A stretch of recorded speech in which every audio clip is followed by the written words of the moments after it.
இன்னைக்கு காக்கிநாடால மிஸ்ஸிங் ஆன 2 இயர்ஸ் குழந்தையோட அப்டேட் தான் பார்க்க போறேங்க. எனக்கு புரியுது, எல்லாருமே என்கிட்ட நிறைய எதிர்பார்க்கறீங்க, நான் நல்ல அப்டேட் சொல்லுவேன் அப்படின்னு சொல்லிட்டு நான் என்ன வீடியோ போட்டாலும் எனக்கு பர் டேக்கு ஒரு 5 பேராவது கமெண்ட் பண்ணிடுறீங்க.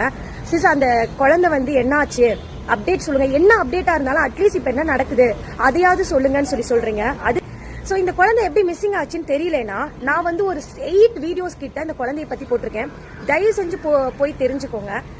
ஆந்திர பிரதேஷ்ல மிஸ்ஸிங் ஆன ஞானேஸ்வரின்ற குழந்தை 2 மாசம் ஆயும் இன்னுமே கிடைக்கல. நல்லா யோசிச்சு பாருங்க, எனக்கு ஸ்டில் ஷாக்கிங்கா இருக்குது. 2 மாசத்துல எந்த ஒரு கேஸ்லயாவது ஒரு சின்ன எவிடன்ஸ் கிடைச்சிருக்கும், ஓகேங்களா? அதை வச்சு ஃபர்தரா மூவ் பண்ணுவாங்க. பட் இந்த கேஸ்ல எந்த எவிடன்ஸும் இப்ப வரைக்குமே கிடைக்கல. இப்ப என்னன்னு பாத்தீங்கன்னா கொஞ்சம் தேடுதல் பணியை ஸ்லோ பண்ணிட்டாங்கன்னு தான் சொல்லணும். ஏன்னு கேட்டா காட்டு பகுதிகளில் கிடைக்கல அண்ட் மிஸ்ஸிங் ஆகி ரொம்ப சீக்கிரம் தேடுறப்பவே குழந்தை கிடைக்காதப்போ ஆல்மோஸ்ட் 2 மந்த்ஸ் ஆயிடுச்சு. ஸோ குழந்தை காட்டு பகுதியில் போகலன்னு தான் சொல்லியிருக்காங்க.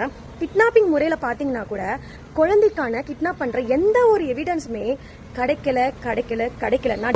நான் சர்ச் பண்ணேன். ஆந்திர பிரதேஷ்ல 1 இயர்ல எத்தனை குழந்தைங்க உமன்ஸ் தொலைஞ்சு போயிருக்காங்கன்ட்டு கால்குலேட் பண்ணலாம் அப்படின்னு சொல்லி பார்க்கும்போது செம்ம ஷாக்கிங். எனக்கு அந்த ரிசல்ட் நான் சொல்றேன்.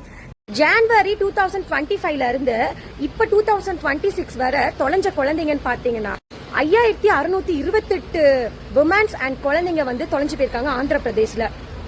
விமன்ஸ் எத்தனை பேர் தொலைஞ்சிருக்காங்கன்னா 3928 விமன்ஸும் சின்ன குழந்தைங்க 1700 சம்திங் குழந்தைங்களும் தொலைஞ்சு போயிருக்காங்க. இப்போ எத்தனை பேரை கண்டுபிடிச்சிருக்காங்கன்னா 4655 குழந்தை, அதாவது விமன்ஸ் அண்ட் குழந்தைங்களை கண்டுபிடிச்சிருக்காங்க. இன்னும் அன்சால்வ்டு கேஸ் பாத்தீங்கன்னா 1003 பேரை கண்டே பிடிக்கலையாம். இத ஹோம் மினிஸ்டர் ஒரு அசம்பிளியில சொல்லியிருக்காங்க, கணக்கு காட்டியிருக்காங்க, ஆந்திர பிரதேஷ் ஹோம் மினிஸ்டர், ஓகேங்களா? அப்ப நீங்க பாத்துக்கோங்க. இந்த மாதிரி இதுல ஞானேஸ்வரியாவும் இருக்க வாய்ப்புகள் இருக்கு. எனக்கு தெரிஞ்சு கண்டிப்பா சொல்றேன், அவங்க ட்ரோன் கேமரா வச்சு 2 மாசம் ஆகியும் எந்த அனிமல் சிக்கலைன்னா கண்டிப்பா அனிமல் தாக்கியிருக்க வாய்ப்பே இல்ல. குழந்தைய இன்னுமே மாட்டல. சோ இது கண்டிப்பா கிட்னாப்பிங்கா தான் இருக்கும். அண்ட் எனக்கு இந்த கேஸ் அன்சால்வ்டு கேஸ் ஆகக்கூடாது, கண்டிப்பா கிடைக்கணும். பட் அதுக்கான போலீஸ் நிறைய எஃபர்ட் போட்டுட்டு இருக்காங்க, அவங்களுக்கு குறை சொல்லக்கூடாது. பட் மேலும் அப்டேட் ஏதாவது இம்பார்ட்டன்டா வந்தா கண்டிப்பா நான் போடுறேன். இந்த கேஸை நான் ஃபாலோ பண்ணலன்னு நினைச்சுக்காதீங்க, நான் பண்ணிக்கிட்டே இருக்கேன். பட் நிறைய கிட்னாப்பிங் கேங் சுத்துறாங்க. நல்லா மைண்ட்ல ஏத்திக்கோங்க. பேரண்ட்ஸ் குழந்தைங்களை சேஃபா வச்சுக்கோங்க. பாருங்க, கண்டுபிடிக்க முடியாத அளவுக்கு மிஸ்ட்ரியா இருக்கு இந்த கேஸ். அண்ட் ரொம்ப கிளவரா குழந்தைங்களை கிட்னாப் பண்றாங்க, கண்டுபிடிக்க முடியல. இப்ப இந்த கேஸ் ஹைகோர்ட்ல கொண்டு போயிருக்காங்க.